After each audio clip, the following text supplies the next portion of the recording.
La siguiente sección es presentada por Os de Neo. Que un like no cambie tu historia. Os de Neo. Seguí tu plan. Ahora de 18 a 27 años. En el mundo hay déspotas y líderes inescrupulosos que utilizan la pandemia como una pantalla tras la cual lanzar sus jugadas oscuras, ¿no? La construcción de medidas de poder, la persecución de disidentes, la aplicación de la censura, lo que fuese que sea oscuro. Bueno, hecho con la pandemia como cortina, es la tentación de muchos déspotas y es lo que parece estar haciendo el presidente de Turquía, el sultánico presidente de Turquía. En estos días de pandemia en el mundo, Recep Tayyip Erdogan ha dado un paso que acerca el mundo a ese choque de civilizaciones que había teorizado el politólogo Samuel Huntington en su célebre libro así llamado Choque de Civilizaciones, que se publicó al principio de este siglo. Dio un paso en ese sentido al convertir en mezquita la Basílica de Santa Sofía. Santa Sofía, que fue la iglesia más grande del mundo, es un símbolo de la cristiandad en el mundo. Aunque el grueso del tiempo no haya sido una iglesia cristiana, es un símbolo de la cristiandad porque fue construida como iglesia cristiana. Santa Sofía empezó a construirse en el siglo IV y fue inaugurada, puesta en funciones como basílica, o sea, como templo cristiano, en el siglo V, cuando en Bizancio reinaba el emperador Justiniano I. ¿No? Fue una iglesia cristiana desde el siglo V hasta que en el siglo XV, tras la caída de Constantinopla, su conquistador, el sultán Mehmed II, la transformó en una mezquita. O sea, dejó de ser un templo cristiano para ser un templo musulmán. Y así fue desde el siglo XV, cuando lo decidió Mehmed II, hasta el año 1931, que fue el año en que Mustafa Kemal, el célebre Atatürk, el creador de la República de Turquía, o sea, el creador de la Turquía moderna, hizo que dejara de ser una mezquita y se convirtiera en un museo. De ese modo, Atatürk, el padre de la Turquía moderna, hizo que Santa Sofía se convirtiera en un centro de encuentro entre las religiones, en un centro de encuentro entre las culturas, o sea, en un centro de encuentro, no en un espacio de choque. Por eso creo yo que aquella medida de Atatürk fue una medida que de algún modo le hizo honor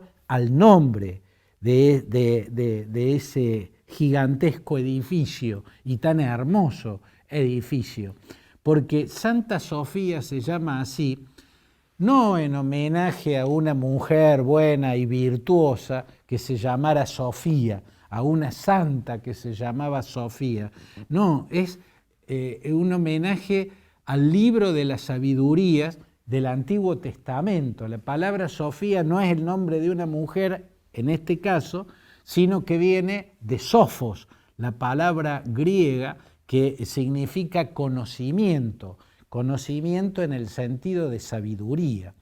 Por eso, Justiniano I le había puesto Santa Sofía como homenaje al libro de la sabiduría del Antiguo Testamento. Y yo creo que él hizo homenaje a ese significado de Sofía en el nombre de este templo, Mustafa Kemal Atatürk, cuando hizo que dejara de ser lo que había sido durante casi 500 años, 480 y pico de años, desde Mehmed II hasta Atatürk, había sido una mezquita, que dejase de ser mezquita para que en lugar de un espacio de choque de religiones o de confrontación de religiones, se convirtiera en un espacio de encuentro de culturas y de encuentro de religiones. Eso fue desde 1931 hasta estos días, porque en estos días Erdogan firmó lo que ya había decidido la Corte Suprema de Justicia, por cierto, que le responde directamente a este sultánico presidente. Pasa el Santa Sofía a la órbita del Diyanet. Diyanet es el órgano del Estado que se encarga de la religión y pasa de este modo a ser una mezquita. Y esto equivale a una provocación muy grande a la cristiandad, ¿no? Un paso más alejándose de la diversidad, de la pluralidad, del respeto entre los diferentes, un paso más de islamización de esa república, la de Turquía, que con la revolución de Atatürk se había convertido en una república laica, en un Estado secular, ¿no? Sobre las ruinas del Imperio Otomano, derrocado o derrotado en la Primera Guerra Mundial, Mustafa Kemal Atatürk creó una república secular y símbolo de esa secularidad fue que Santa Sofía dejara de ser mezquita para convertirse en un museo, en un espacio de encuentro entre la cultura. No es el primer paso en ese sentido de provocación religiosa que da Recep Tayyip Erdogan, el presidente de Turquía. Ya había convertido el mezquita en estos años, ha convertido el mezquita a varias iglesias del cristianismo ortodoxo armenio y del cristianismo ortodoxo griego. Hay muchas iglesias de la cristiandad ortodoxa, ya sea del culto griego o del culto armenio, en el vasto territorio de la Anatolia, ¿no? Y han sido transformadas todas en mezquita, incluso transformó en un centro de oración islámica a la Basílica de Nicea. La Basílica de Nicea, en una ciudad que hoy se llama Iznik, en Turquía, es donde en el siglo IV, si mal no recuerdo, puedo estar recordando, pero yo creo que era por ahí, se realizó el primer concilio católico, el Nicea, el concilio de Nicea, que fue el que creó el primer código de derecho canónico.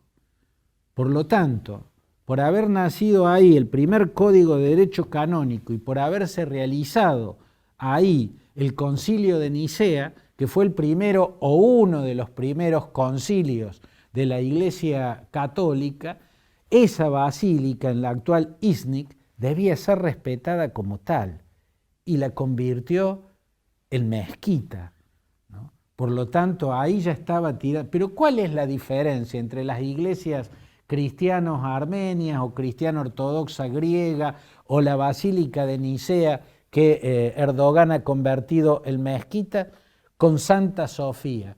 Y que Santa Sofía tiene una visibilidad mundial gigantesca. Es el rostro de la ciudad de Estambul. Cuando uno ve una postal de Estambul, ve la catedral de la Basílica de Santa Sofía, su imponente edificio con sus domos y sus minaretes, ¿no? Es el máximo símbolo arquitectónico de la ciudad de Estambul, así como la Torre Eiffel es en París o el Big Ben y el Big Ben a la ciudad de Londres o la Estatua de la Libertad a Nueva York. Eso es la Santa Sofía a la postal de Estambul. Por lo tanto, tiene una visibilidad gigantesca. Y a esta nacionalización, a esta islamización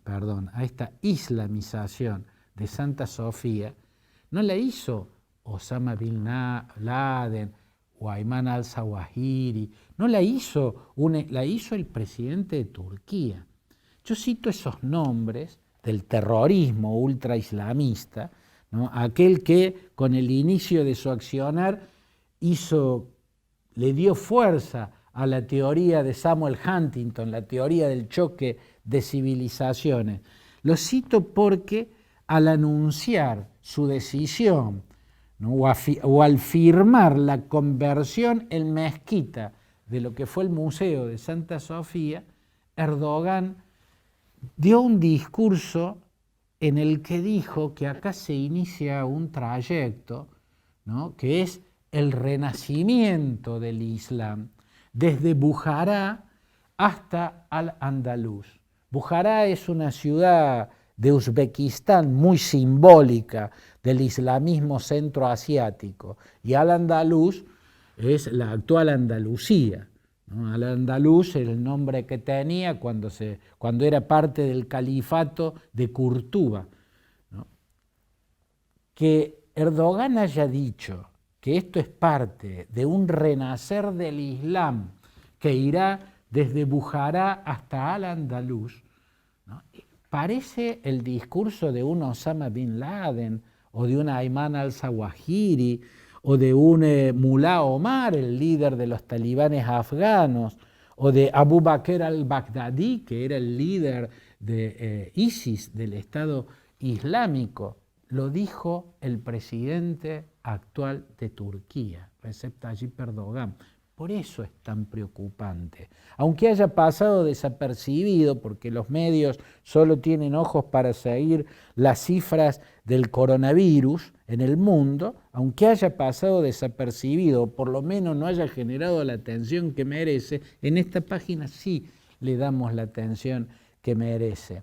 Porque la disyuntiva que le plantea a Europa, esto sonó como un portazo a la pretensión turca de ingresar al proceso de integración europea. Desde que era el mercado común europeo, Turquía está golpeando esa puerta, quiso ser de la Comunidad Económica Europea y también pidió el ingreso a la Unión Europea. Nunca le abrieron esa puerta, pero el pedido estaba planteado y está desistiendo de él hasta de una manera violenta Erdogan con este portazo que acaba de darle. Pero sobre todo lo que implica como choque de culturas. Yo no soy religioso, pero entiendo que las religiones son aspectos muy fuertes, rasgos muy fuertes de determinadas culturas. El cristianismo es un rasgo muy fuerte de la cultura occidental, igual que el judaísmo, y por lo tanto esto no puede no ser una provocación, ¿no? Entonces hay una disyuntiva, la planteó Josep Borrell, uno de los altos responsables de la Unión Europea, al decir acá la respuesta no puede ser como la de Chamberlain. Chamberlain fue Neville Chamberlain, aquel primer ministro británico que fue absolutamente ingenuo con Hitler y le creyó todo y así le fue a Europa. Pero tampoco puede ser Juan de Austria. Juan de Austria fue quien comandó la flota de la Santa Liga en la batalla de Lepanto. En fin, una disyuntiva gigantesca, planteada por un presidente sultánico, Recep Tayyip Erdogan. Vamos a un corte muy breve y nos preguntamos sobre lo que implica hablar de odiadores en la Argentina de estos días.